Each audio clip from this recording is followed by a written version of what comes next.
Hey, welcome to the Fine Print, ladies and gentlemen. I'm your host, Caleb Teskey. I'm back at you with another great guest tonight. Homework off the top. Let's do it. We're running a few minutes late, so we're going to dive right in. My last few guests here, of course, D. French, his new album, All Saints Day, a local MC up here in Vermont. And if you didn't catch it, I just had Josh Emery back on the show. I interviewed him last year when he was locked up in a prison in Indonesia, and he just got out. So that was a cool little follow-up. Marty Rollins, who was playing loads of weed from Colombia, and Talvin White out in Illinois, Canna Farm Dispensary. Great talking to Talvin. And guys, I have been spacing these out a little more than usual just because it's winter. I don't feel like doing a whole lot. And so I don't really have anything on the schedule. But I've been lining this one up for a while. And I like to talk to other journalists about stuff. We had Brad Racino on the show. Lester Black from SF Gate out in California, and Chris Ferrone, who's a friend of the guy tonight. I've been tracking down other journalists out here doing similar things. My guest tonight is down in Boston. He's an investigative reporter covering drug reform policy with a focus in cannabis and psychedelics. Please welcome to the show, Jack Gorsline. Jack. Yeah. Hey, thanks, Caleb. Really appreciate you having me. Pumped to be here, and big fan of the work that you're doing, and glad to be able to chop it up. As we've talked about, kind of in our pre-interview and some of our past conversations, there's a lot of synergy, and a lot of things to be learned, both the psychedelics community from what's gone right and what's gone wrong in cannabis legalization efforts, state by state, federal, et cetera, but also vice versa, ways that the cannabis, community and industries can learn, from what's working and what's failing so far as, psychedelic policy reform ramps up, across the U.S. Before we get into anything serious, Jack, could we get a 5-minute life story?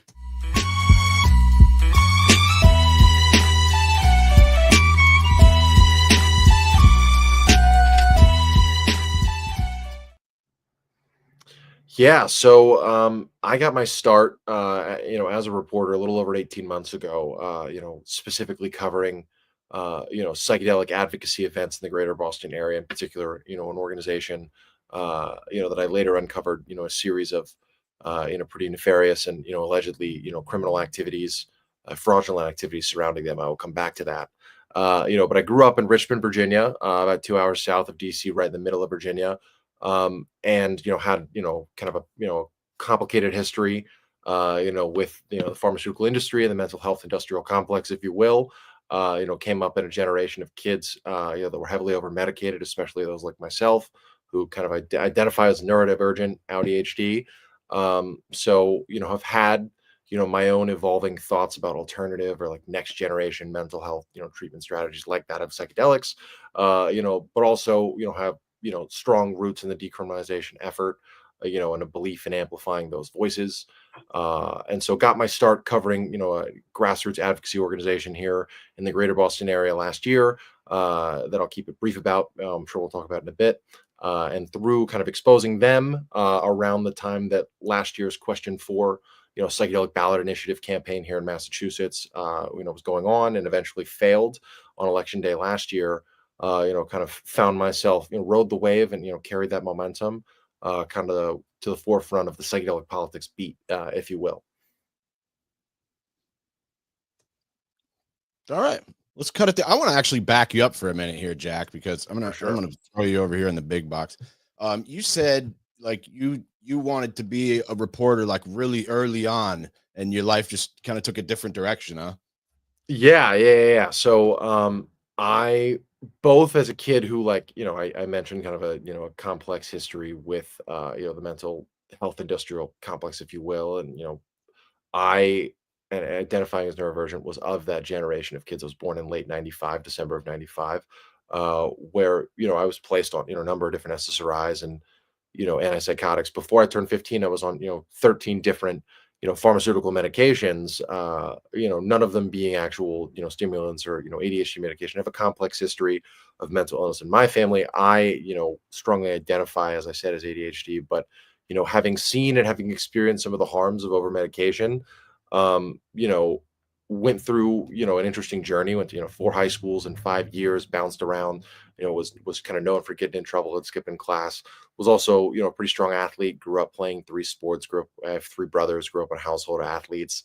And the following is not an Uncle Rico story, if you will, for Napoleon Dynamite fans out there. But, I did, many moons ago, 80 pounds and many moons ago, played, college football for a brief spell. And by that, I mean, I was on the roster. But 10 years ago, this time was, Division I athlete in a Coastal Carolina University down near Myrtle Beach. Again, on the roster, but was a, left tackle, offensive lineman. And, my life hit some rough patches along the way, dropped out of school a few times, and found myself in the summer of 2019, actually homeless, in the city of New Orleans, about 62 cents left in my bank account, no idea where I would spend the night, on one particular summer evening, and thankfully was able to find a roof and kind of, find my way back, to some stability. But, through that journey, both, really found myself, kind of navigating towards, as corny as it may sound to some, kind of a life of service, having kind of woke up one day and realized I hadn't really done anything with my life that served a purpose beyond my ambition.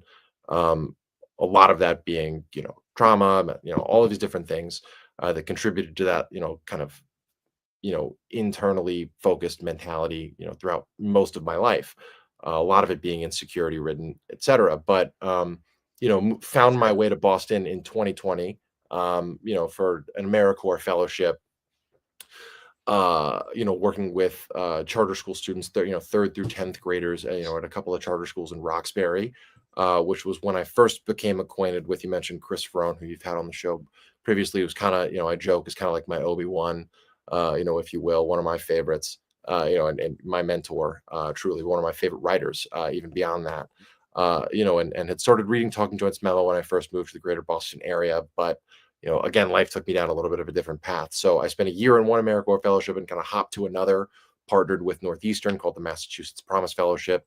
It's there through working with a small nonprofit up in Lynn, Massachusetts, like low income honor students, public school students in the Lynn area, mostly, sons and daughters of immigrants, undocumented students that I was, working with and advising at the time, but also teaching, stuff that was, kind of what we would call like, social justice, or like, general like political, like news literacy education workshops of sorts, comparing like police training in the US and, healthcare in Massachusetts versus other states versus other countries, stuff that kids' history classes and, AP, political science or whatever their classes are taking, these honor students aren't necessarily covering, but that are very much affecting them. So it was through that that I kind of regained, kind of my passion for it. Never really went away, but, kind of was further ignited towards trying to find a way back to, that childhood dream of, being a journalist. It's funny. I've told the story before, and I think I've told you the story before, Caleb, but I told my grandmother when I was 12 years old that I wanted to go to Brown, which I did not have the grades for. And that I wanted to be a journalist someday. And she told me that if I moved to New England and became a journalist, that they would turn me into a hippie liberal. God rest her soul. I think that she would, be pretty pleased with where I'm at now, and, would respect the work that I'm doing. If she might not, might have never taken, part in any psychedelic experiences herself whatsoever, I can guarantee you, never in her life would even think of it. But, anyway, getting back to, kind of how I found myself to this. So I spent 2 years in 2 different AmeriCorps fellowships, spent a brief spell in the nonprofit events and marketing space, in central Massachusetts, and, found my way back to, finishing my degree through Northeastern, which, further connected me, with the Boston Institute for Nonprofit Journalism. Long story short, was trying to start a student newspaper while, transferring some cheaper credits, some, entry level classes from Bunker Hill Community College, which they don't have a student newspaper. So I was trying to start a community college student newspaper there. Figured, not having any experience, I might as well, figure out how the whole operation works, get as much experience on every level as possible. I'm 29 going on 30, so I'm a bit late to the game. Didn't get the, kind of that internship Boston Globe co-op track. Long story short, I wasn't allowed to start a student newspaper. That's a conversation for definitely for another time. I hope to revisit the complexities of that later in my career, hopefully. But by way of being kind of shut down, found my way to Chris's, Ferrone's other organization that he's a co-founder of, the Boston Institute for Nonprofit Journalism.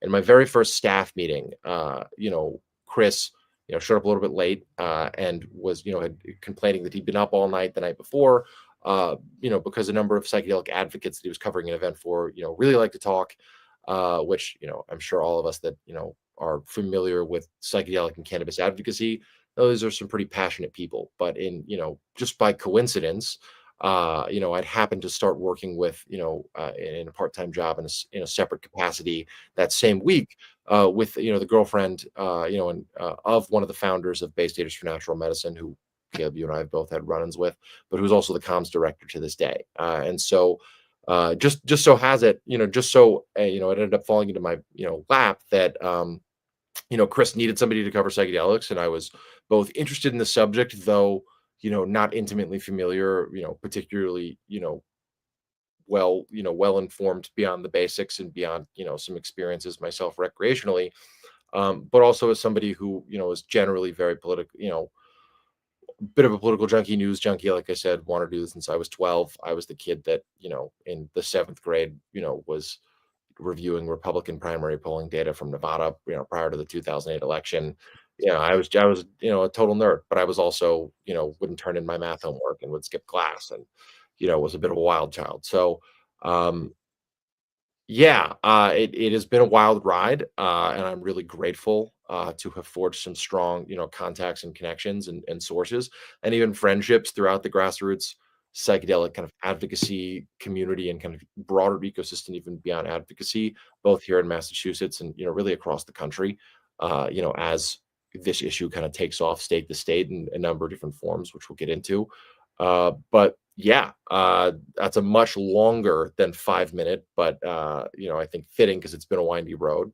Yeah. Or Well, and I want to throw a quote at you that you said to me and just have you expand on this a little. You said, if I had gone to like a actual journalism school, I probably wouldn't be where I'm at today.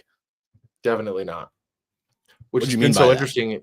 Well, I know what you meant by One, it, but yeah, like one, if I were to, have gone, gone ahead and tried to,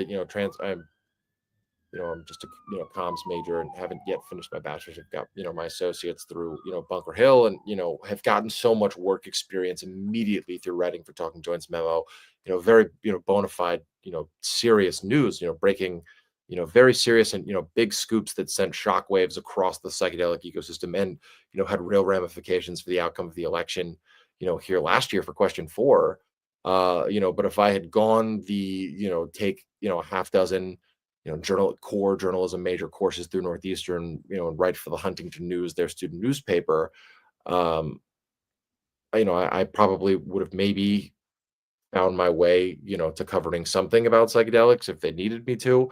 But, being able to be in touch with, leading, legal scholars and forge strong relationships with, biotech, pharmaceuticals, company, CEOs and executives and lead researchers, I ended up, actually, being embedded with a legal team last November that, was challenging the DEA in the first ever psychedelic scheduling hearing, since 1986, when they first added MDMA and all the psychedelics that we know, LSD, psilocybin, to the Schedule 1, substance list, federally, banning them essentially.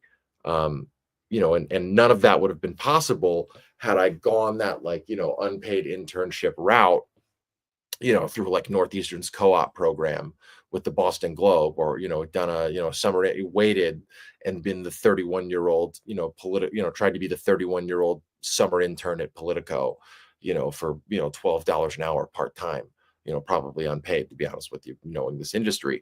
But instead, because, I was championed by guys like Chris Ferrone and Jason Promise, other co-founder of the Boston Institute for Nonprofit Journalism, I was able to really kind of, carve out a little niche on this beat, that I am, really grateful for, but also have really developed, a sense of obligation to tell these people's stories, and to really deconstruct the political machinations, so to speak, behind the psychedelic renaissance, as it's been called, which is a term I admittedly don't love. It's a term that's been popularized, and it's a term that works, is catchy. And I think there's some truth to the idea of it being a psychedelic renaissance, but I think there are better ways to describe it without romanticizing it, personally. fair. Revival, resurgence, Renaissance makes it seem like this thing that is inevitably only good. I don't know. I had a therapist once who told me that, the way that we phrase things shapes our subconscious. So I kind of go from there. But yeah, anyways, to continue, I think you were going to ask something. Oh, I was just gonna say, this is like a strange space to get into. Like, even when I started covering the weed industry, it's still like a little, people don't necessarily want to. They're like, "Why are you asking me all these questions? Like, who are Yeah. you?" But also, like, I don't know. I feel like it's one of those subjects where if you tell people that you're interested in it, they might like think you're like you just like tripping a lot or fuck, not give you that It's same. definitely, yeah, no, it's definitely been interesting, to navigate that space. Taking a very like, political specific beat and angle, which isn't really, I wouldn't say that's like hyper specific. It's what I've covered the most. I've, done some culture stuff, done some cannabis reporting, done some, business to business cannabis stuff, help pay the bills, to be frank. Um, but losing my train of thought here. But what really is most fascinating about this particular movement in the political armor of it is that it transcends every political boundary you can think of, and there's a lot of similar threads in cannabis. A lot of conservative veterans benefiting from pain relief. It's the generic stereotype that a lot of people know, but there are just in general like growing arm of the younger wing of the Republican Party. I was talking about this with somebody earlier today. It's really what I would describe. This isn't a term that I coined by any means, but I've heard it said: the barstool conservative, socially moderate, progressive leaning, open-minded.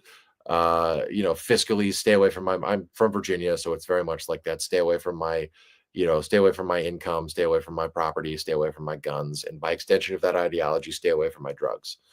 My Hey, special stash. So I think yeah. that there's a growing faction of that, both in cannabis and psychedelic communities, that makes this, by the numbers, one of the most unifying issues in American politics today is support for increased access to psychedelics as an alternate, just on a healing basis at bare minimum.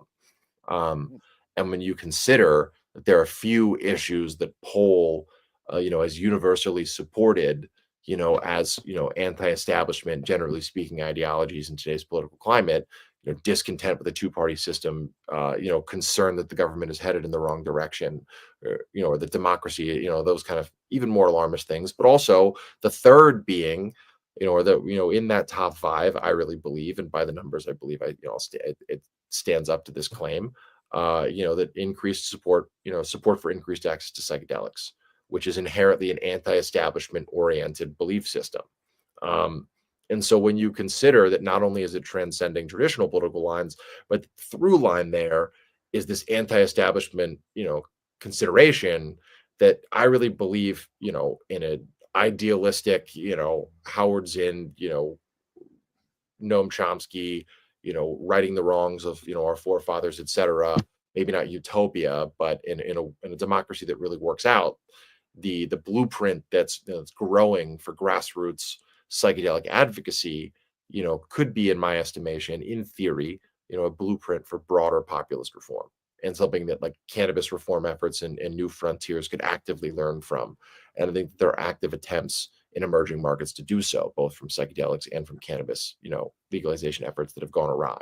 So, anyways, again, very long-winded answer, but That's what I'm looking for here. That's what. Yeah. yeah, So this is going on in several states, and I know we'll get to your story, but I've certainly have watched it. One of my friends here in Vermont just suffers from really bad cluster headaches and was trying to actually get me to help him to find some legislators that he could talk to about pushing this forward. And I know Vermont just like created some kind of little task force or something for mhm, psychedelics, but it does seem like, it seems like the people that started the push for weed, they're like, all right, we mostly got that done. We're going to shift over to psychedelics now and maybe like get that going. And it seems yeah. to be gaining a lot of momentum here. Yeah, no, it's been really cool. So for folks who aren't familiar with any of like the policy reform stuff and aren't aware of the landscape, the statewide policy reform wave kind of really, took flight in 2020 when Oregon passed, I believe it was, Proposition 110, which was and is, a psilocybin specific. So psilocybin being the psychoactive, hallucinogenic compound or substance in, magic mushrooms as they're known colloquially.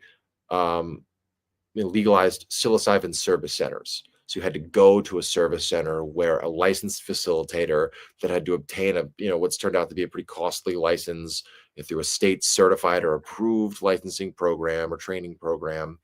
So it's been to be frank, the Oregon system, has had a lot of issues. It's the Wild West. So I don't think that, the idea that there was an evil empire looking to completely corner the market is fair. I think that there's shades of that in any populist political space where also money could be made. But I also don't think that the Oregon system was crafted with like malicious monopolization, intentions behind it. I just don't think it's a very great system because, if you only it's I can get into that at some point, but that was the first wave. It's been very costly in terms of, from my understanding, in terms of like the taxpayer burden, because one, it's pretty restrictive in terms of you have to go to these service centers, but also, it's really not something that, people are going to go back for more than once very often.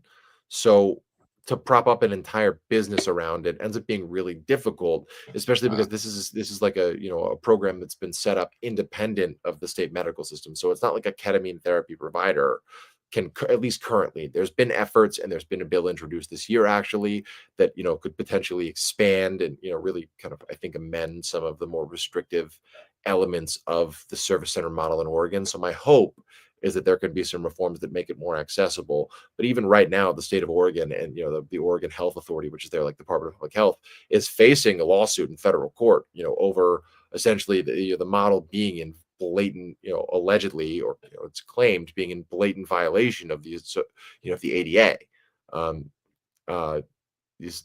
so Disabilities Act, specifically because homebound patients aren't able to go to service centers, and it's not legal for them to receive in-home care. So you talk about end-of-life care. There's a lot of benefit in terms of mental health for folks at end of life and in hospice care. For that's one of the ways that I think suburbia is increasingly, white America, if you will, the world that I come from, the suburbs of Richmond, Virginia, are growing up to. My parents are in their mid late 60s, and they're open-minded, but they're certainly not psychedelic or cannabis-minded people. But they also are my barometer in terms of what part of the messaging surrounding psychedelic or like next gen plant medicine healing modalities or therapies, like what angle in terms of pitching to them in a safe, responsible context, most resonates. And end of life care seems to be one of those things. Veterans seems to be one of those things. Moms on mushrooms, healing from childhood trauma seems to be one of those things. Yes. It's just been really interesting to see what actually resonates with broad ranging constituencies, surrounding, again, this like partisan defying issue. But to get back very quickly to Oregon. So that was the first development. There's some efforts to really try to, update it.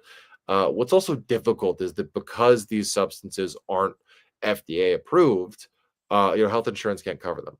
I am not, a proponent of like hyper pharmaceuticalization or hyper medicalization.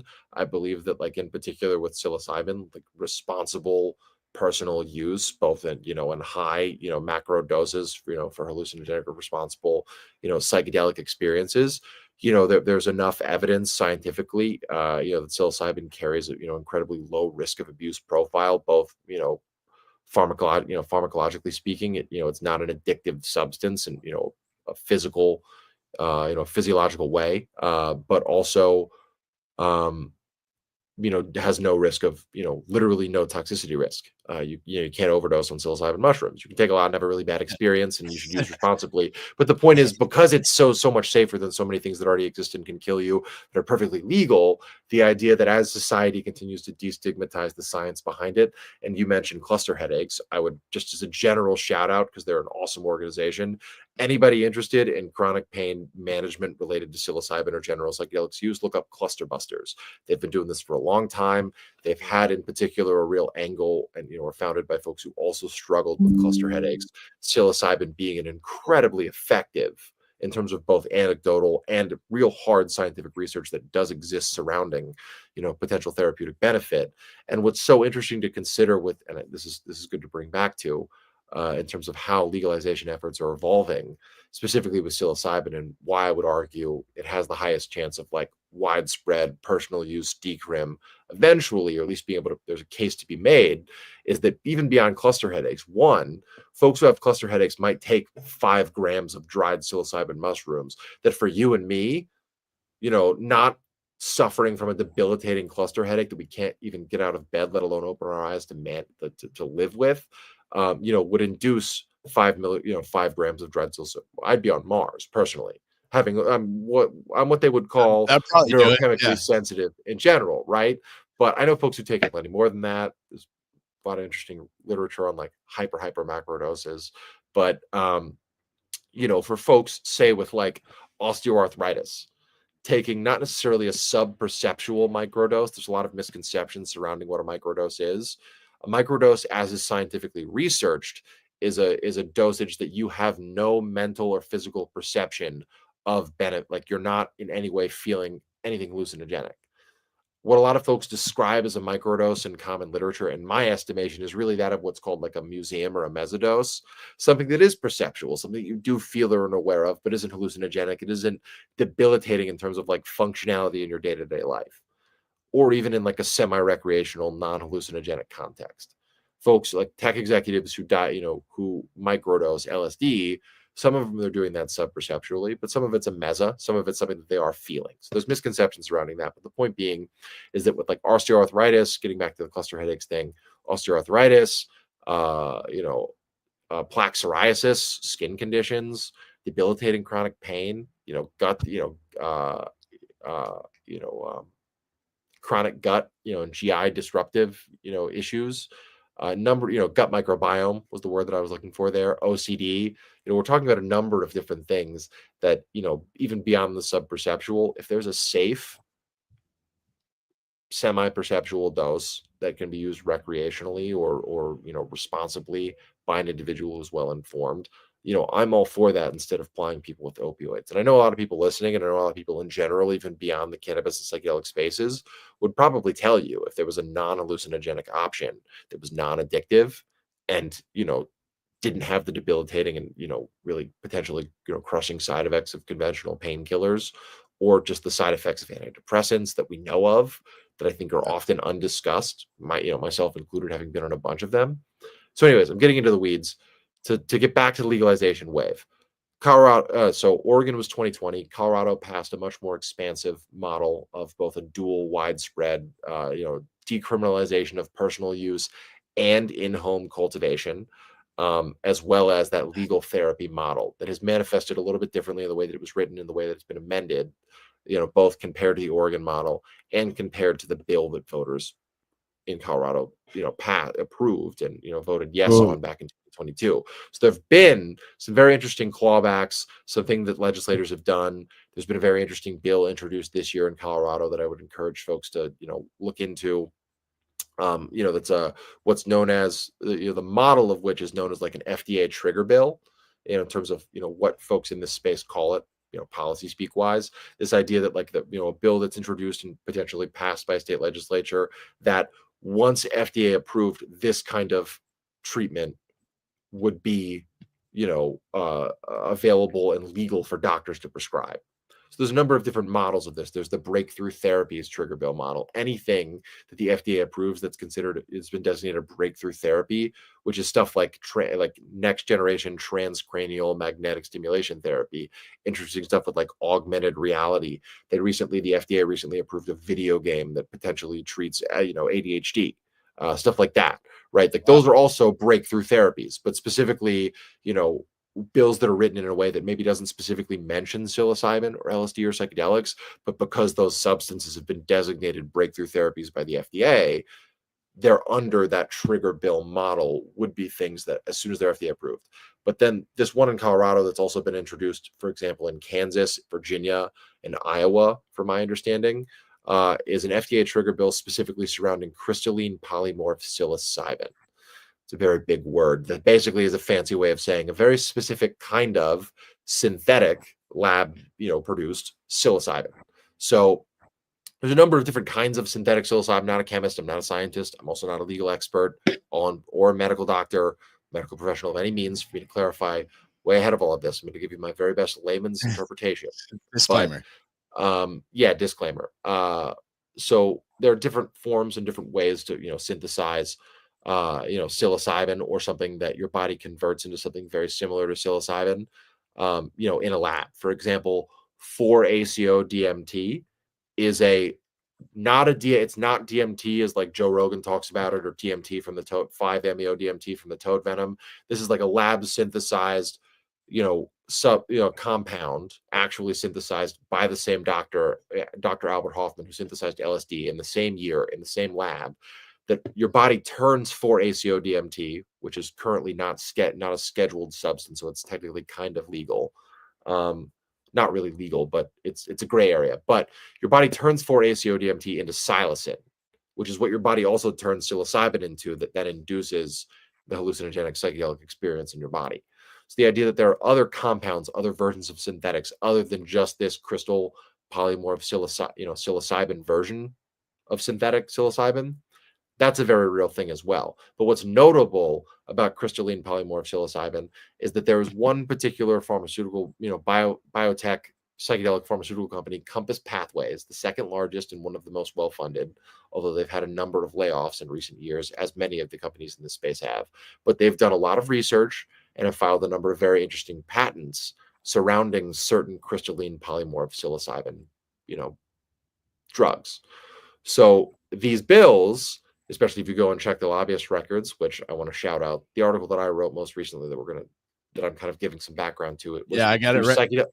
It's ready for psychedelic or whatever. Yeah, for sure. Was through Psychedelic Alpha, who also did a really great breakdown. And if you read the article that I wrote for Psychedelic Alpha, the state-by-state breakdown, you'll be able to, find a link to their breakdown of this crystalline polymorph, psilocybin trigger bill, and the lobbyist activities surrounding Compass Pathways, related to those state proposals. So there's evidence this is something that, like, other psychedelic pharmaceutical companies could divert millions of dollars of research and start new clinical trials and get FDA approval for those clinical trials, to also do to develop a crystalline polymorph psilocybin drug themselves.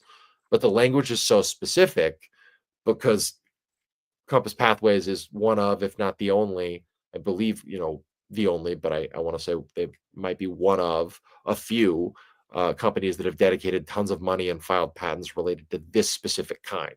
So they'd be, they'd have a head start, and a lot of companies would be playing catch up just to get a drug, approved or developed along the same lines. It's not a full monopolization, but it's written in a way that would effectively monopolize the flow of that particular compound as the exclusive trigger bill approved synthetic psilocybin available for doctors to prescribe in emerging markets like Colorado and Iowa and Kansas and Virginia, where these veteran-focused, state-funded psychedelic treatment programs are likely to be approved in the next half decade. So anyways. So let me just ask you about that sort of, I want to go down the list of states here and maybe get a thought on each one, but I'm curious about your thoughts as well on this sort of pharmaceutical company involvement. They tried to do this with like weed. They made like Epidiolex and Marinol, and they, these synthetic drugs. And it seems like, they're really going to try to do the same thing. As you just mentioned there, they're already doing the same thing. And, it's weird that they keep trying to like recreate something that you got like a plant that works good. They're like, well, let's make it in a lab and we can sell it for tons of money. It's crazy to me. Anyway, but I'd hear your thoughts. Yeah, I mean, I think there's a number of different layers to this, like the inevitability that pharmaceutical companies were going to be involved, and I think also are an important aspect of reforming psychedelic policy and increasing access to these compounds in legal settings and legally protected settings. Like that's important, right? But I also, and there's definitely companies, as we're seeing with Compass, that like have monopoly on the mind. have, profit there's been a lot of chatter surrounding, certain formerly nonprofit psychedelic research organizations going the public benefit corporation route, going for profit. One could argue that in order to fund a lot of, these trials, you need a lot of private capital. But you could also argue that by going, for profit after saying for decades that you would never do so, is a betrayal of those inherent values and is monopoly minded. And so, like, the inevitability of Western, Indo-European capitalism, if you want to throw a very, overly academic way to put it, to be honest. But the inevitability of companies, especially big pharma, which I do not trust, nor do I condone, nor do I support, to be clear about my views, the inevitability of them trying to, make a profit in any way that they can. But I think it's also a little bit more unique, and nuanced than, trying to, co-opt cannabis and create these hyper pharmaceuticalized, things that, do a lot less than your very high quality, legal cannabis, product at a, state level dispensary anyways, right? These watered down, versions and pills and stuff that aren't nearly as effective and are synthetic. And, it's a little bit different because, um, psychedelics have so much therapeutic potential across so many different, avenues, and some of them are a lot more intense than others. And also, you have to think about, um, I mentioned earlier, like my parents, are in their late 60s. And there is something to be said about, specifically Western, medical culture, medical structure, and, the way that our, culture and society has been designed over the last 150 years, that I don't think there's necessarily any going back on. There's amendments to, there's evolutions of, that culture, but nonetheless, like, there's a part of the Western world that will always want the white lab coat. That's my personal opinion. I think a lot of people would agree with me. So the idea that these pharmaceutical solutions are inevitable, but also in some ways needed, for some folks just to have access or to feel comfortable accessing these things that could really benefit and change their lives, whether it's a hallucinogenic experience that, heals trauma, or chronic pain care, any number of different adaptations. So that said, right, like I mentioned earlier, one of the issues that's driving up cost in some of these legal, like the cost is pretty exponential, at least for me, like in Oregon, for example, there's some folks, that work in that space that say that the average cost per session, and I'll get to what per session means, but it's around like anywhere between $700. But, early on it could get up to, there were reports that, and even today still some treatment, can run as high as like couple grand, 3,500. I know in, Australia, where they've legalized MDMA therapy, assisted therapy, the cost in Australian dollars, which is different conversion, but, probably, still very expensive for their cost of living, is like around 25, thousand. So it's pretty expensive. There's a lot of reasons for that. And I mentioned the health insurance thing before, right? Like if like at a state level, if a health insurance, there's liability issues, for medical practitioners who might be providing, these substances that drive up the cost. If you actually, consider what a session is, right? You're thinking about like, a lot of hours of, integrative work and like prep work, in the with a therapist or with a practitioner to be like mentally and emotionally prepare and, identify, if you actually measure out like the non-insurance covered rate, billable hours for a licensed social worker for the same amount of time, we're talking like hours of sessions prior to the actual psychedelic session. Then you talk about like 4 to 6 hours of a psychedelic assisted, experience. All of which again is like, bill, you gotta factor in like liability insurance that, they might not be able to get through their, medical, practitioner insurance or whatever practice they're working for, that drives up the cost. So the idea that like when you actually bill it out, the same amount of billable hours, of therapies, psychedelics or no psychedelics, is still very expensive, and I think is, driven up in extreme circumstances. Maybe it isn't like the high end of that 35 grand, nor would it be the high end of that 25,000 for MDMA assisted therapy in Australia. But it's still a good chunk of change, especially if your insurance doesn't cover it. Well, And and so especially when you can get a bag of mushrooms for $20. exactly. And so again, I come back to like, I do believe, and I would encourage, I think that it comes down to like harm reduction and, really informed public education surrounding what responsible use of the actual, mushrooms, of the actual, psychedelic, cacti, or, if somebody wants, to explore, maybe San Pedro, which is, an offshoot of, it's of the same peyote, family of psychedelic cacti. If you want to use those things responsibly, you absolutely can, and you should be able to, especially because of the low risk profile. But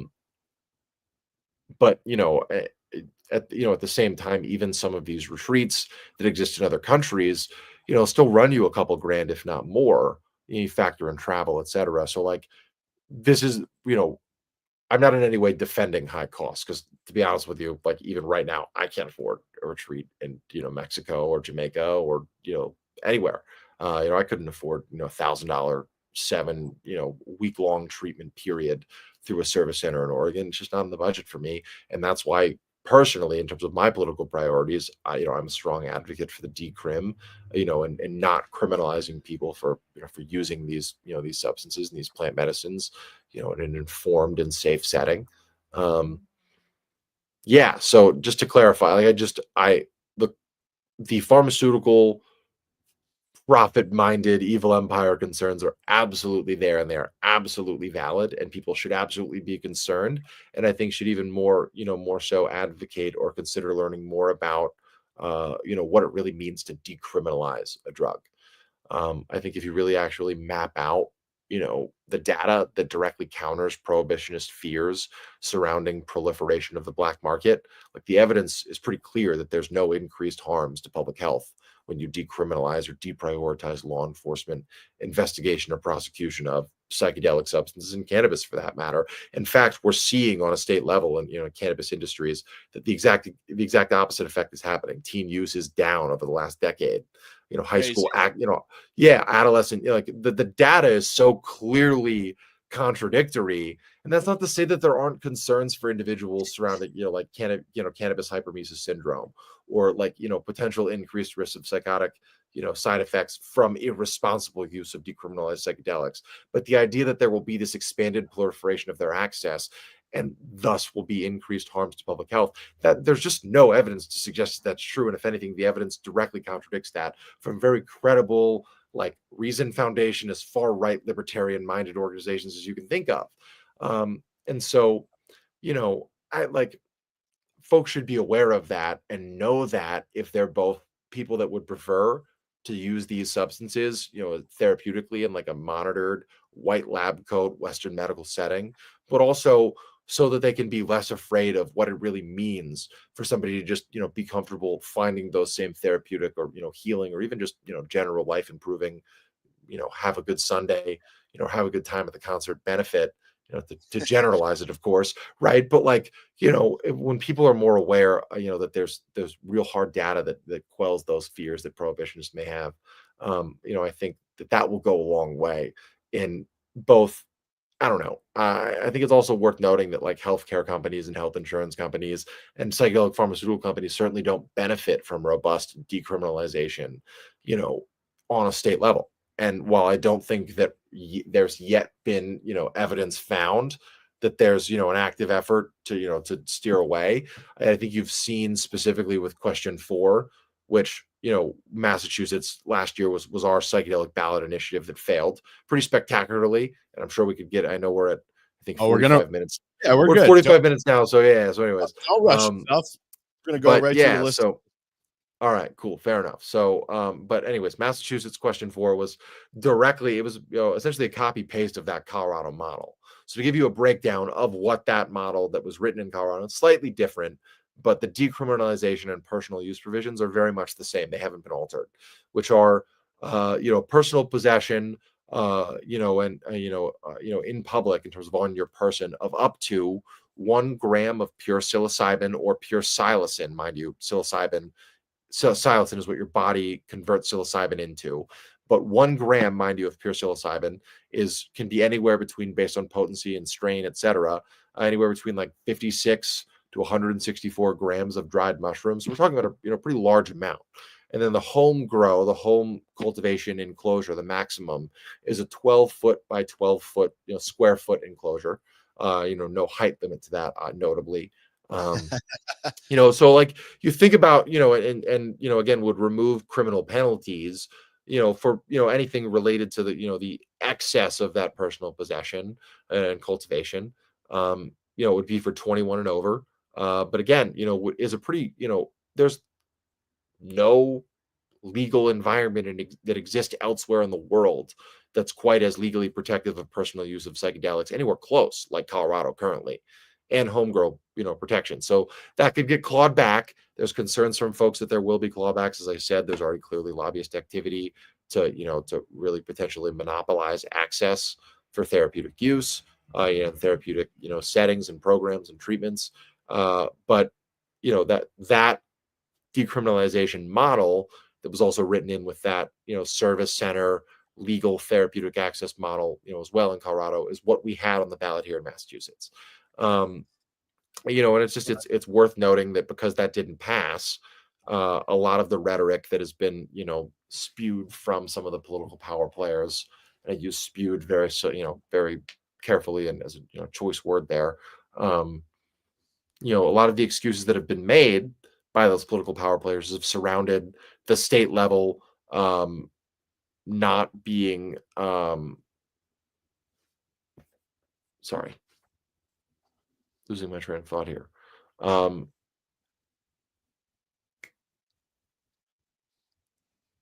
I'll snap you back if you want. Yeah, thank you. I could use a little bit of memory jog here. Where was I? My question here about question 4 was going to be, what do you think went wrong? Because it seemed super popular. I know I have friends down there, they were psyched, and they went to vote for it, but maybe there was some stuff in the fine print that wasn't so pretty. I don't know. I'd like to hear your take on that. It's interesting, right? Because I think on the merits, the bill wasn't, I think it's both worth noting that this is the Wild West. Like nowhere else in the world is substantive policy reform like this, dual decriminalization and like legal therapeutic access without FDA approval, just on a state-funded, taxpayer dollar contributed to level. Nowhere else in the world where this is happening. There's, some stuff in Jamaica with legal psilocybin retreats that Diplo invested in and shit. And, there's treatment programs, in Switzerland and other European countries, for certain qualifications, but nowhere like this. There's places all over the world that are watching every move we make. So, I don't think it was an awful bill. I voted yes. I very much believed that any increased legal protections for personal use and home cultivation are important and would have been a monumental step, in normalizing that personal use and, really legitimizing the lack of public health harm surrounding broad-ranging decriminalization of psychedelic substances. Again, because Massachusetts is a keystone state for conversations like this. And I think that's what's so disappointing.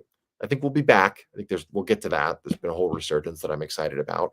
But as for what really went wrong with Q4, the summary wasn't great. The summary was, in terms of like the text that people read walking into, voting booths on the ballot, was not awesome. And I think, having spoken to bona fide political scientists who, really are more well-versed, a consensus is that like, because, and I think this is something that I have strongly before and will continue to strongly criticize, some of the campaign officials and strategy that was put forth, because they didn't really reach a very large portion of the electorate at all. Like less than 50% of the Massachusetts electorate knew that psychedelics were on the ballot going into election day.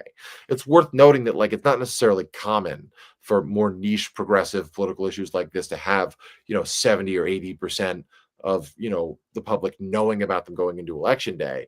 But it is worth noting that this campaign had $8 million to work with budget wise, and yet they reached less than 50% of the electorate. And like just based on the lack of effort that I saw in terms of really getting the word out early on, blown opportunities. They gave $35,000 to a fraudulent, nonprofit because they haven't been. I say that with air quotes because they haven't been registered as a registered nonprofit in Massachusetts for 3 years, but not, and they got burned by this activist who's unstable. It's driven 100 plus people out of the movement. It was actively impersonating veterans. Like it's sloppy, the way that they ran this operation. So to the point where, I heard chatter in the cannabis community here, like it's like they're trying to lose. It's like they're trying to blow this thing. And I don't have evidence that that actually was the case, but it is worth noting that, it was a poorly run, arrogantly minded and terrified of the subject it was running on, political strategy that was employed, by both New Approach PAC, which is the Political Action Committee, that helped bring forth the ballot text, et cetera, and also was the PAC that was behind both Oregon and Colorado previously, but also by Dewey Square Group, which is the political consultant group that was born here in Boston, but is pretty large, has offices all over the world, all over the country, DC, LA, Chicago, et cetera, and is one of what I would estimate to be one of like the 5 most powerful, what's known as like a grass tops, which is another way to, is a fancy political, not so fancy because it's pretty obvious, political speak way to say AstroTurf, political consulting, repackaging, co-opting and repackaging populist ideology into corporate-friendly, drivel, watered-down nonsense, BS.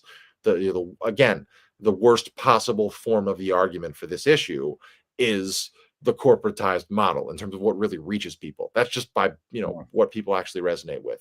Anti-establishment, aligned support for this issue. And so there were, both was, it could have been, for folks that are really hard line about, decriminalization and personal, possession and use protections. This could have been a really seminal, moment for that movement. But there were a number of threads to this that really went wrong. I think misuse sounds like there's something, inherently malicious attached to it. But I think poor use of the war chest that they had, active suppression of grassroots allies that worked for their campaign, both the media members, but also like the number of reporters that I spoke with both before the election and the weeks following that had no idea that like very legitimate, highly qualified, longtime grassroots advocates were like working as the community engagement coordinator and educational outreach director and like speaking at the Boston Freedom Rally and like doing hosting all these events. Like these reporters just didn't know these people existed. Why do you think that is?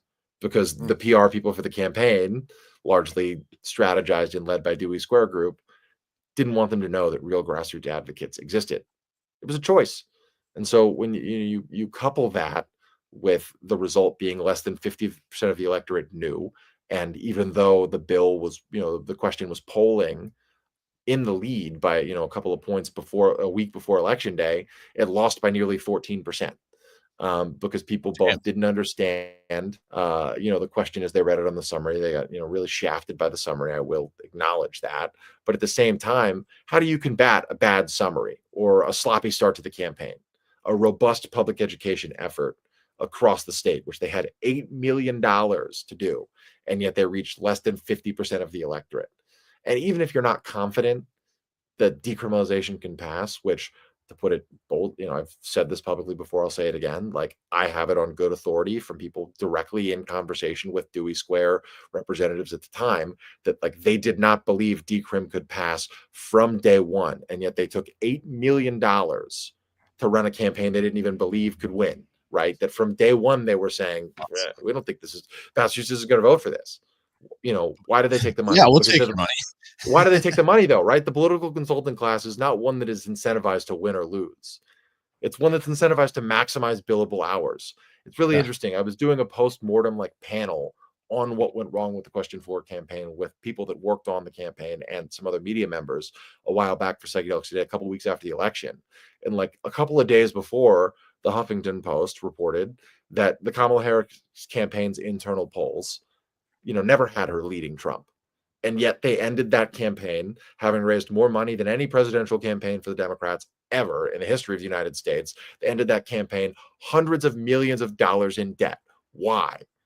The billable hours are what actually are the priority for some of these consultant operations. And again, like I really want to clarify, like I don't think that this is like these individuals working for these organizations are evil reptilian people. I think they're byproducts of the system that incentivizes this behavior, that incentivizes this blueprint that's built itself around this blueprint, right? Because ultimately, who does that blueprint most serve?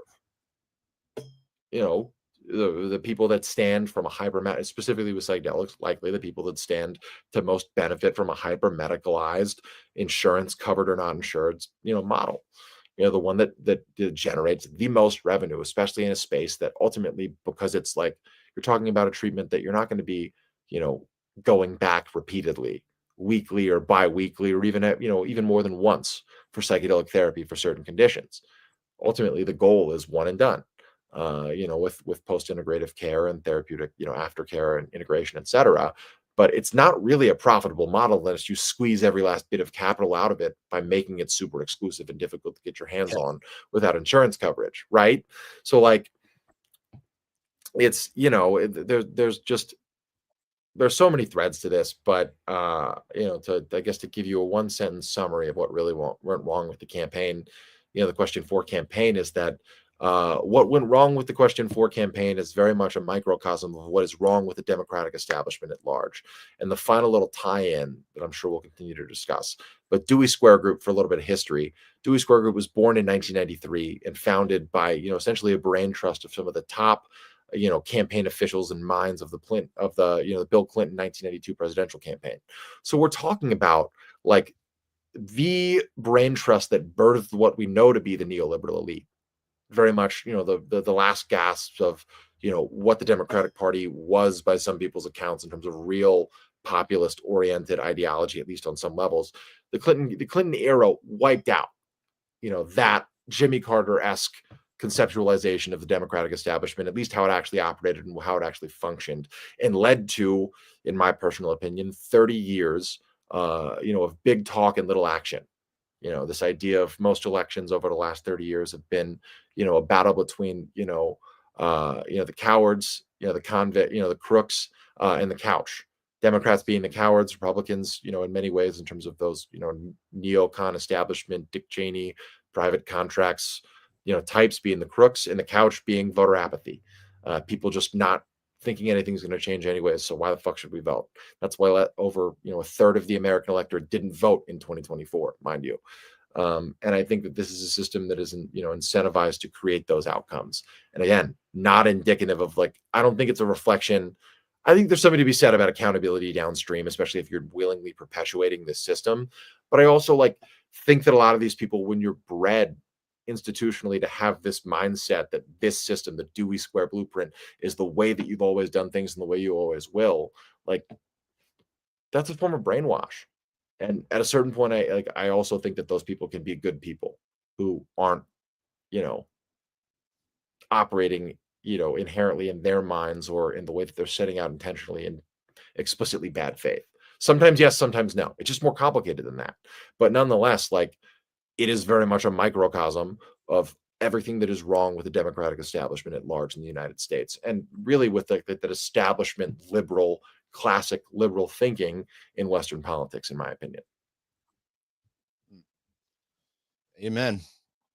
And yeah, we saw similar things in the cannabis industry. It was just like the Vicente Cederberg lawyers. It's why are these guys suddenly the voice of this whole industry? Why are they driving the policy? They're just like lawyers, and they don't know about the subject matter or anything. They just fucking I never got that. They put things together. They find the worst people you could ask, and then get them all to get all the money guys and the fucking politicians and the lobbyists. And it's where's all the people that actually do these things? Where's the weed growers? Where's And I think what's interesting is we've seen 10 years in with cannabis that there are certainly MSO conglomerates and we've talked a little bit about this in states like Connecticut and Florida, and everybody, there's certainly reasonable beefs to be had with True Leaf and Curaleaf and some of the larger, kind of corporate cannabis companies that are out there in terms of a number of different ways in which they operate. But at the same time, 10 years into cannabis legalization, and this is a silver lining, I think, for folks looking for a reason to be excited about psychedelic policy reform in the face of potential corporatization. Pay attention to this. We've seen 10 years in, a lot of overhyped, uninformed, poorly led organizations and operations like MedMen, they collapse, they get their due. And unfortunately along the way in those cases, a lot of people lost their jobs, a lot of people got burned, vendors I'm sure still aren't paid. But then you've got, companies, I want to give a little shout out at Massachusetts to Canna Provisions out in Western Mass, which is one of 20% of US cannabis companies in the United States that is actually in the green year after year, 10 years in, and is led by, a CEO, Meg Sanders, who, was on the forefront of like the Wild West legacy market post Cole Memo 2008 Colorado space. So like has done this in multiple markets multiple times. There's a blueprint to build a profitable, equitable, reasonably minded, genuinely well-intentioned cannabis company at scale that can thrive in a state level market. And the same thing exists for, psychedelic capitalism, if you will, psychedelic entrepreneurship, if you will. But there's always this tug of war, and the way the psychedelic or like plant medicine schoolhouse rock, if you will, how these bills become law. There's no shortage of attempts, along that path, to claw back, what makes it viable for a company like Canna Provisions to really, exist and continue to thrive, which is a great example, but also very much an exception to the rule and to the trend. So yeah, and how that happens very much starts in the the political process, and is really determined at that level, even 10 years on. And I want to back you up. You mentioned Yes. the base stage here. Can we talk about that a little? Because I had James on the phone, and he was supposed to come on the show, and he couldn't make it, and got a little pissed at me when I asked him to reschedule. But it seemed like they were kind of the guys that were working to push this decriminalization bill in Massachusetts. And yeah, I don't know what happened to them. Yeah. So, I mean, based on what you would have read, this is a great tie-in to, just other states and my thoughts on media coverage at large that we can get to. We talk, you promote a little bit about the guild, the Psychedelic Writers Guild that I'm working on. I'm saving that for the end to do the plugs. Yeah, but like, this is really, part of the Bay Stater saga is really what for me has become, kind of an inspiration to start this. And, what's made me so concerned about elevating and enhancing and amplifying quality of coverage, right? Because, based on what you might have read over the last 5 years about psychedelics, policy reform efforts in Massachusetts. In Massachusetts here, we've had 8 different cities across the state. Their city councils, have passed what's known as like a municipal deprioritization measure. So both like law enforcement no longer, actively, makes it the lowest level of priority for, investigation or devoting resources or anything like that. So it's effectively on a very hyper local level, it falls under what legal scholars would call the decriminalization umbrella. It's not, you just don't have state level protections. It's not decriminalized in the state level, but if you're within your city limits, like in Somerville or Cambridge, personal use, cultivation, and personal gifting of certain psychedelics is, you're not going to get, legally prosecuted. You have an extra layer of safety that you don't elsewhere. So there's 8 different cities across Massachusetts that have done that. And if you looked at media coverage across the last half decade, you would probably think that Bay Staters for Natural Medicine was exclusively behind all of those successful measures. And that, honestly, based on both starting out my career, literally the first event I ever got, first article I ever got paid to write was recapping, a Bay Staters fall foraging event in the fall of 2023. In the pouring rain at the Arnold Arboretum on a Sunday, in Jamaica Plain, but it's connected to Harvard owns the Arnold Arboretum.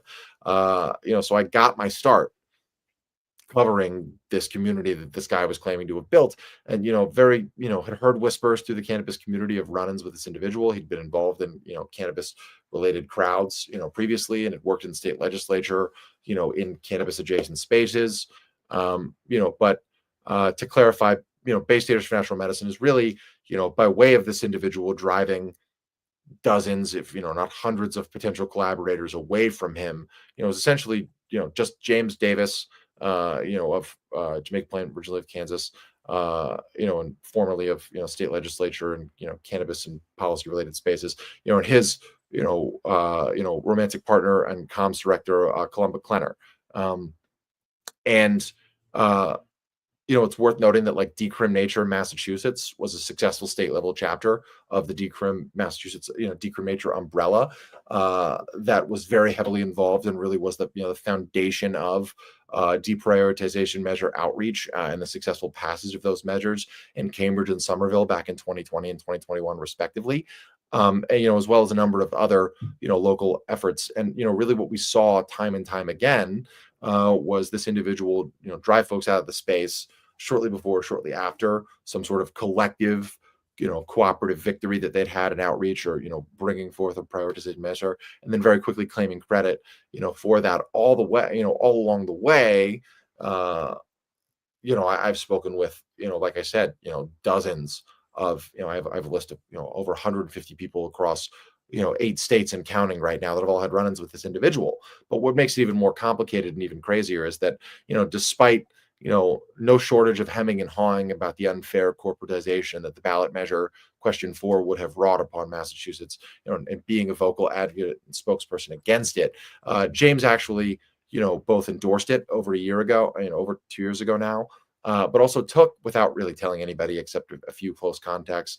This was the first scoop that I really broke, detailing his, pretty clear history of misconduct and bad faith behavior in this space, but accepted a $35,000 donation from New Approach PAC, a little over 2 years ago.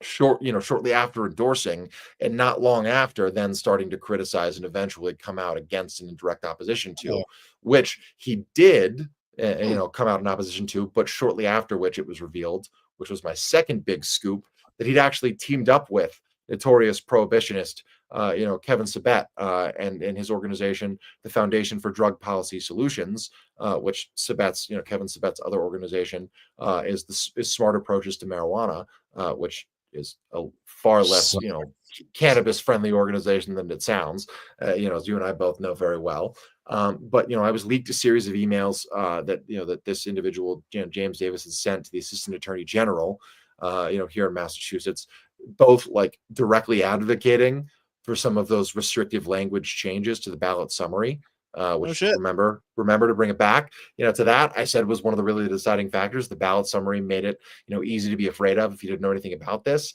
Again, New Approach gave that guy $35,000 to then spend changing the ballot summary to be one of the main reasons that it failed. So like total incompetence and total lack of serious opposition research on the part of these very professional political organizations that are supposedly the best of the best. It's really like an episode of Veep, to be honest with you, if anybody has seen that show. Nonetheless, to very quickly summarize the rest of the Bay Staters saga. Not only did James take 35 grand on behalf of Bay Staters, shortly after endorsing, and then shortly thereafter, coming out opposing, teamed up with Kevin Sabet, in the prohibitionist lobby, which, mind you, the opposition campaign bragged about in the Boston Herald. When they announced that an opposition campaign was forming, they specifically noted in that coverage that they'd been in conversation with local grassroots advocacy organization, Bay Staters for Natural Medicine. I know if you ask, and if you asked that, this individual, or anybody from Bay Staters, following, they would tell you they weren't working with them, and they've issued, not to me, they've never responded to my request for comment, or any journalist really about it. They just ignore it. But because the evidence is overwhelming. But long story short, that was the second reveal, was that, not only had he taken 35 grand, he teamed up with the prohibitionists, also that despite saying repeatedly and publicly as a huge stumping point of his public criticism and being quoted frequently as claiming that the PAC never consulted him or asked for his input on the way they drafted this bill, I was leaked a series of emails that directly contradicted that. And, over a period of weeks in the summer of 2023, James was provided repeated opportunities for specific substantive input on the text of the ballot measure, including proposals that he himself has expressed and had previously expressed support for, like rather than a service center model or like a privately appointed, like non-elected, oversight board, kind of like the CCC here in Massachusetts, having it woven in through the Department of Public Health. Was asked point blank, what do you think of that model? And said, we see no issue with what you've written, basically, to quote verbatim. So lied about not having any input, didn't tell any of his fellow grassroots advocates that there was even an opportunity to provide input on the text of the measure, rather telling them that he was being blown off, while lying to New Approach and telling them that, I'll let my other grassroots advocates know about, I'll let them know about this. And then, so that's where it gets interesting, right? Because there was an organization that had previously cropped up, here in Massachusetts, called New England Veterans for Plant Medicine, the co-founder of which is a former U.S. Marine veteran named Mike Botello, who's originally from Carlisle, Massachusetts, and as of December 2023, relocated to Myrtle Beach. That's a key. Remember that date. We'll come back to that. But to very quickly summarize what I was able to uncover, after it was revealed, that James and Bay Staters had teamed up with the Prohibitionist lobby and the opposition campaign, I was finally able to get in touch with Mike Botelho, because the New England Veterans for Plant Medicine, accounts and profiles on social media seemingly were very on board with everything that, that Bay Staters was criticizing and saying about the ballot measure. And as it turns out, Mike had moved to South Carolina, wasn't even a resident of Massachusetts, but also that, both he and his fellow, New England Veterans for Plant Medicine co-founder hadn't been involved with the organization for over 6 months. But at the time that I finally was able to, unveil some of James' impersonations of Mike, well over a year. So, through a leaked series of emails directly from the New England Veterans for Plant Medicine, like Gmail email address, as well as, from recipients of said emails, we were able to uncover a number, over a dozen instances over a period of 9 months, between July 2023, and early May of 2024, in which James was outright impersonating U.S. Marine veteran Mike Botelho to media members, criticizing their coverage or trying to provide insight as a U.S. Marine veteran, falsely claiming that a veteran advocate who was working for the Question 4 campaign, was embellishing her own service record and had only been in the military for a year, which was blatantly not true. Wow. And chastising, a reporter for only giving voice to, somebody who's committing stolen valor when he literally in the same sentence is committing stolen valor by sending that email. He submitted written testimony to multiple state committees, both in Connecticut and Massachusetts, and in written testimony to a joint committee hearing in Massachusetts in March of last year, submitted testimony in Botelho's name while claiming to still be a resident of Massachusetts in Carlisle, listing Botelho's old address and identifying himself as a constituent of that district, knowing all the while, because Botelho had explicitly told him and communicated with him that he was no longer to be involved in the group, that that Mike had moved to South Carolina 4 months prior, beginning of December of 2023. So that alone is, false, is false written testimony, stolen valor, impersonating a veteran, financial or personal reputational benefit from that impersonation. But then to also accuse someone else, sorry to cut you off, but then no, of course, just to try to pretend to be a veteran and then also accuse another veteran of not having the record. It's like, boy, that's double. It gets better. It gets better. Well, not better, more disturbing. We publish the story with Chris Ferrone's guidance, as a beacon of journalistic integrity, in my opinion, and grateful to have learned under his stead. We published the Stolen Valor, article in late June of last year, immediately making waves across the space and leading to like a number of dissolved partnerships and projects that Bay Staters were working on with like-minded groups. Really, became kind of the talk of the psychedelic community, and that's not me. That's not intended as a weird flex. That this is feedback that I've heard from this community, and I'm grateful to have heard and able to have held them accountable. But obviously, as I mentioned to you previously, like I've never gotten a response to request for comment about any of the scoops that I've broken about this person. But it had some other reporters at the time reach out and say, "What do you think of this?" One reporter who was kind of nice enough to play kind of good cop, if you will, and to which, this reporter, James told this reporter in response, a day after the story broke, "We don't know where these accusations are coming from. This isn't true. We haven't spoken with Mike in over 6 months. We wish him well," kind of inferring that he'd been fed information or this was some undue hit piece, while, providing what he claimed to be, air quotes here, a screenshot of a text message between, James Davis and Mike Botelho dating back to early last year, in which, if you met Mike, he's a masshole with a strong, thick New England Bostonian kind of, accent, is not a, by his own admission, not, an eloquent public speaker in terms of robust, Oxford style, Harvard style vocabulary.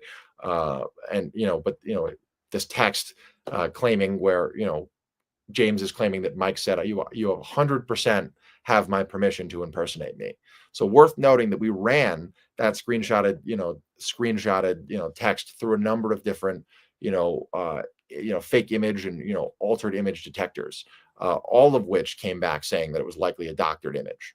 Again, these were online tools that are available. I'm not going to sit here and like stamp the Harvard editorial stamp of approval on that, but the evidence is pretty strong that that's a misleading answer and a misleading stance at best.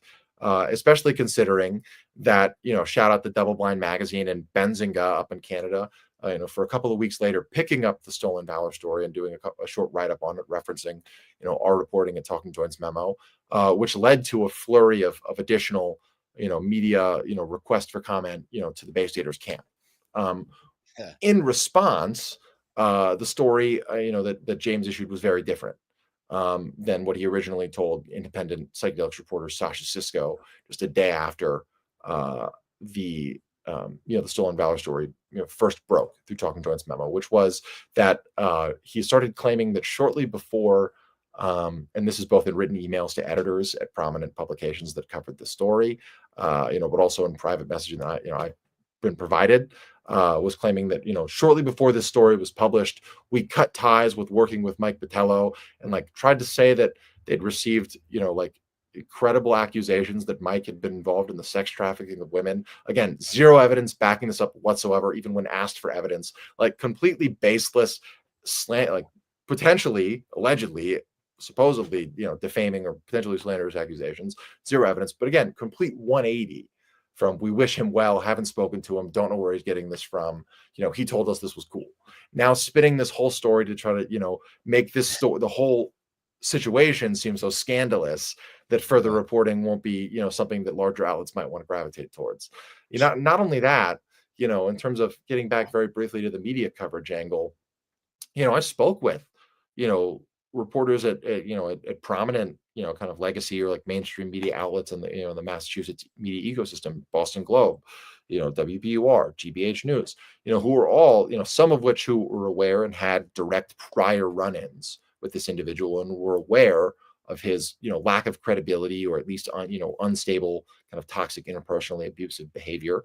But then also their outlets continued to platform him. Even after sharing this story, the Stolen Valor scoop with some of these, reporters that had written about and had similar run-ins and was told this heck of a story. It's editorially having a prominent psychedelic grassroots advocate who's against this very controversial, very progressive, expansive psychedelic ballot initiative is good business for parachute reporting, where they aren't really getting to know the beat, don't really know that there's dozens of phenomenal frontline advocates, moms on MAGA from MAGA moms to OCD patients who've had entire complete debilitating symptom remission after one or two experiences, veterans, like you said, cluster headaches and any number of different things. If you're not covering this beat, you don't know those communities. Again, you look for who's been mentioned before you've gotten to this subject as a parachute reporter.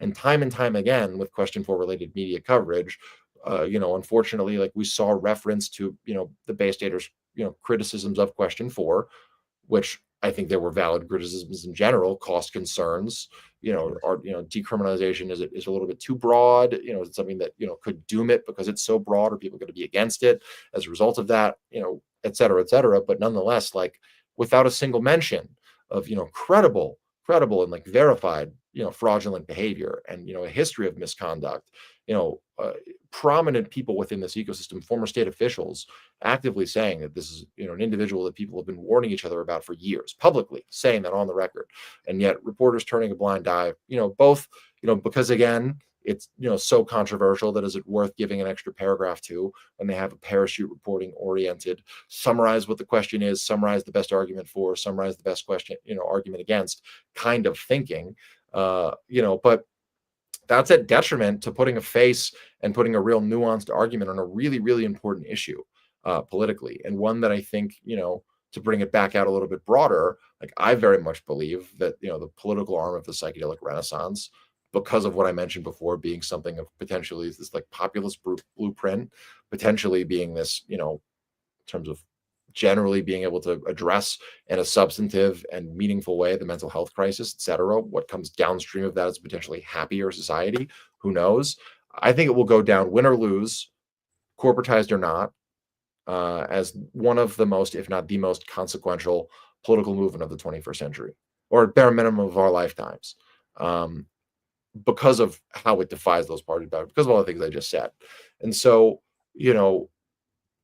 what really inspired me, and I guess to transition to the Guild here in a second, as I'm running out of brain fumes at 6:30 on a No, I was Wednesday. going to say, But nonetheless, we can. Here, how about this? I was going to run through Yes. the whole list of other states, but let's save that for late. We could do a follow-up. I'm Yeah, going to have to for sure. here in a minute, but I did save the 2 images that you sent me in my email, and if you want to, why don't you just give us a little rundown? Yeah, so as a good segue, like, the Psychedelic Writers Guild is just a general, idea that I'd started bouncing around with some other reporters that I really respect in this space. Mary Carrion, senior editor of DoubleBlind Magazine's mentor of mine, Chris Ferrone, obviously, as we've talked about. Joe Moore is the founder and CEO of Psychedelics Today, which is a great resource. Both my frustration with having this very impactful, story and a lot of angles and information surrounding what went really down with the Q4 campaign not being reported, things that I really think voters would have wanted to know about. Like, there's evidence that voters are interested in these issues, that readers and people in general want to know more about how this stuff happens, how these movements form, who's drafting these bills, who stands to benefit 10 years from now, who's lining up the chips so it doesn't look like they might benefit 10 years from now, but they will if things go as planned, et cetera, et cetera. Being disillusioned with and frustrated by that parachute reporting, but also really hearing calls from mentors of mine and folks in this space, of similar concerns. But also as a freelance psychedelic reporter in the greater Boston area where there's no newsroom that I can go to like reporters at the Globe. There's no like specific professional development seminars on how to be a better drug policy reporter. There's stuff that's similar. There's professional societies you can join, but by and large, like, this is a unique space and it deserves a unique community building, opportunity, to form up around it. So both, really out of, yearning for community and guidance and additional professional development and networking, but also, really out of concern and, a sense of obligation again to like tell these people's stories, tell the stories that aren't getting told. I'm really glad, and to, kind of as an example of something that I do think is a really good thing, but that has a, part 2 that I'd hope to see from it. 60 Minutes ran on Sunday. Anderson Cooper tagged along with the Heroic Hearts Project to a psilocybin, therapy retreat for veterans, in Mexico, and they did a whole thing. And then also did like a bit of a follow-up about, how those people were doing a year after the experience. The majority of them are doing well. One person wasn't feeling so great. It's really important that we take 60 Minutes to those places, but it's also worth noting that Anderson Cooper and 60 Minutes are playing catch up in terms of where the discourse really is at now on the front lines of this community and how that discourse transcends these partisan boundaries. That story of Heroic Hearts doing a veteran retreat is really important and should be told in perpetuity by as many people as possible. But it's also been told a million times before. And I'd really love to see Anderson Cooper do, or 60 Minutes, or Axios, or Politico, or Vox, or Rolling Stone, or the fucking Boston Globe. For God's sakes, please, I beg of you. Something about 38 bills being filed across 14 states related to psychedelic, policy reform in January 2025 alone. 12 of those being in Massachusetts, 8 of which of those 12 were written by actual grassroots advocates, many of which are of the Bay Staters diaspora, if you will. People who used to work with this guy were driven away from it, came back after seeing him eradicated, after seeing him held accountable, and demanded that they do better. It's this incredible, like, it never happens after a ballot question like this fails, that 12 bills about the same issue all in some variety are filed, not just by like one person, but like individually by like 8 different representatives, Republican, Democrat, co-signing, co-sponsoring. Like, in an age of increasing polarization and division, support for psychedelics just on like a lawmaker, on an actual politician basis, is one of the most unifying issues in the country. It's also worth noting here in Massachusetts, to have a little bit more beef with the Globe, I mean, respectfully, maybe not so much, but like we have the most ineffective and least productive, just like by the actual numbers, state legislature in the country in terms of passing and enacting actual policy reforms, actual bills being passed. That's just by the numbers. Massachusetts is the least effective, or like bottom 5 at bare minimum, depending on which metrics you use. 12 bills being filed about an obscure, hyper progressive, mental health oriented issue. That's unprecedented. That doesn't happen in the American political theater.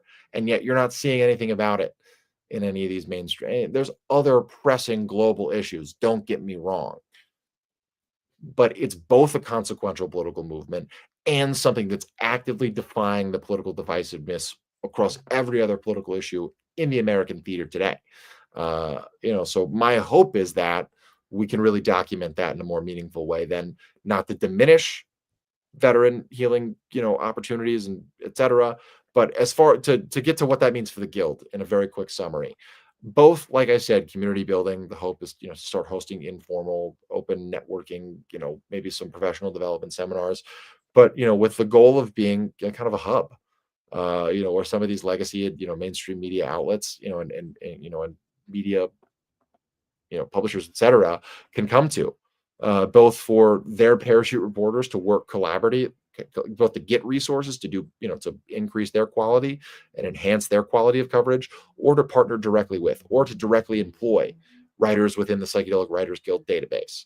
But it's also a hope to really, instead of exclusively trying to elevate and tap into legacy media outlets, with recognition that they're failing, with recognition that the landscape is skewing independent, and the rise of Substack and Beehive and, the podcast generation and YouTube web series, et cetera, TikTok, Twitter, all of that. The opportunity to really band together those phenomenal Substack writers, and again, like in terms of community and affordability and feasibility, like selfishly, I'd love for there to be like an Apple News Plus kind of, everybody gets a little bit more in than they put out, subscription model for Guild members, so they can read all of the other awesome Substacks that cost $5 a piece, right? As part of their dues, while also getting some money back out of increased subscriptions, increased Guild, revenue sharing, merch revenue share, all these different things that we could do with it. But that's very much the phase 2, and something that, like, I'm hoping to continue to build a leadership coalition and guidance surrounding, to be able to really do right. I'd love for it, like I said, to just be something that, rather than creating further bureaucracy that, inevitably leads to, some form of gatekeeping, fair or foul, I'd rather be able to create kind of an exchange and a hub and kind of a lean machine that, acts as that go-between and that, central point of contact, to be able to help existing outlets that aren't covering psychedelics, reporters that are covering psychedelics, reporters that might want to, and, those that may come, more opportunities to do so. And, by way of getting a little bit more out, both on a straight bottom line, dollar bill, getting a little bit more back ROI than they're putting in, actually having an ROI, in some form, but also, knowing that helps, these organizations really spread high quality content, as far as possible. Right. And to your point about the parachute reporting, like, I've been doing this for like 3 years now. You don't pop in and just get a great story in one day. You They gotta, take a lot of time. You got to find the leaked emails and the veteran impersonation and shit like that. It's like, when they pop in, it's usually to like report on like sales figures or, something like that, or someone went out of business. It's not like you're not getting into the nitty gritty. And that's why that's why I appreciated this idea. It sounds like right up my alley, Yeah, and it can be done in a way that isn't a like, I also get we're in a generation that, I use the term Psychedelic Writers Guild. I'd like for this to extend, into something of like a media alliance or a media collective. The Writers Guild, it works. There's some form of writing or literary expression in any form of journalistic media, in my opinion, whether it's in the outlining process or us talking right now, is, there was thought put it, there's a writing aspect to all of it. So I like the term Psychedelic Writers Guild, but the idea, that this could be, something that really helps elevate and enhance, the space, is something that I'm, Yeah, just, really passionate about, and, I'm hopeful that, we can build a really strong base to, continue to build off. I've heard it said as kind of a closing thought, I guess, that like, mutual, it's a bit depressing to frame it this way, beyond this specific example, but I've heard it said that mutual aid is the new middle class economics. Not a great outlook, but, for, beyond the psychedelic space. But when you consider, how unfriendly social media algorithms that are allowing non-drug related, independent news, people, journalists, creators, educators, etc., in the Substack, Twitter, all those different spaces. The algorithm isn't discriminating against them. So monetization of that independent media space as an independent creator without a strictly subscriber based model is a lot more difficult. So the idea that, creating a consortium that allows to, one, remove as much possible, content from beyond the paywall, or from, behind, from in front of the paywall, that so many independent creators have to, do just to make a living doing this even close to full time, but also being able to game that algorithmic discrimination by being able to co-promote and cross promote, sort of like, you know, True. marketing, mutual aid even, that ultimately benefits everybody, I think, in the long run. And I know that in this hyper-capitalistic society, there will be many an independent publisher who does not see that vision, at least not right away. But my hope is that rather than viewing each other as competitors, we can view each other, some of these really phenomenal outlets, DoubleBlind, Psychedelics Today, Filter Magazine, Lucid News, that's apparently set to make a resurgence. If we can view each other as partners, we're all better off, for being in business together, and, to being able to carve out a little niche and help each other perfect that. My hope is that that can trickle downstream to, the individual Substack reporters that are doing just phenomenal frontlines work, and aren't getting nearly enough shine or paid opportunity. Hell yeah. What's this about? So yeah, so if you you can also see it on my sweatshirt, coincidentally. But I had, when I first got started. Speaking of Substack, you can find it. I haven't done a lot of work with it recently, but Psychedelic States of America was both kind of the name of, kind of the public policy, political, politics of psychedelics facing newsletter that I kind of had in mind. But as you know, as an independent creator, it's difficult to say yes to unpaid work when there's, great paid work on the table. So, really kind of, took the time to, kind of establish my, beat reporter status, and, expand my freelance, portfolio, and I'm hoping, and I guess this is a bit of a tease, for, stay tuned, etc. But my hope is to be able to both, utilize Psychedelic States of America, as a brand, as something that, directly helps support not only my psychedelic journalism, but, is pitched to, you know, cannabis, industry partners and outlets, and all of these different groups that are, directly benefit from increased high quality plant medicine media in general, to, to support psychedelic journalism, or plant media journalism, or drug high quality drug journalism in the independent space, not by giving me a donation, because, you're not, I appreciate it, but I want you to get something from it. So having the merch and the brand being this thing, that I'm not starting a newsletter or, like, my own outlet. I don't know how the fuck to do that. I'm not qualified to do that. But to be able to, use the brand as a vessel to help, again, other outlets do more, but also as a vessel to directly tap into a very loyal plant medicine advocacy community, both cannabis, psychedelics, and beyond. That if you build it and they get something out of it, they will come. That's my hope. So lots to come on that front. So definitely stay tuned. Would be a great, follow up part 2 conversation as We'll well. do a part 2 for sure. We'll check back in later and see how you're Anytime. doing. Just let me, definitely just keep me posted. I'm So, around. so Jack, let's do this at the end of the show. Guys, if you're watching this, Jack Gorsline here. Here, I'm gonna pop this up one more time because that's a cool graphic. Psychedelic Writers Guild. I'm also working with BINJ, the Boston Institute for Nonprofit Journalism. It's got articles in Filter Magazine, DoubleBlind. So Jack, at the end of the show, I want to thank you for being here. Great talk, Of man. course, man. Thank you. Great story on the Bay Staters. Killer job on that. But at the end of the show, leave a little time for you. If there's anything we missed, or shameless plugs or shout outs that you want to give, now's the time. And please stick around for a minute afterwards if you would. Yeah, for sure.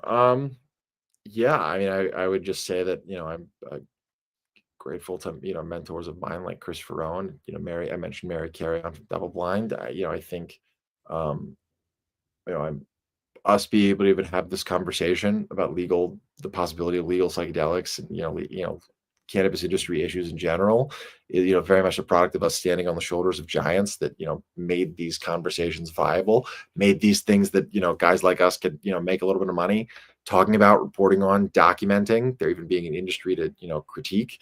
So that, it's worthy of an acknowledgement, but, also just, really grateful to the grassroots advocates that have, given me something to write about, that have welcomed me into their weird little worlds as I've kind of welcomed them into mine. And there's a lot, like I said, there's, a lot on the horizon. Stay tuned. I'm really excited for some, collaborative, opportunities ahead, some exciting announcements to come.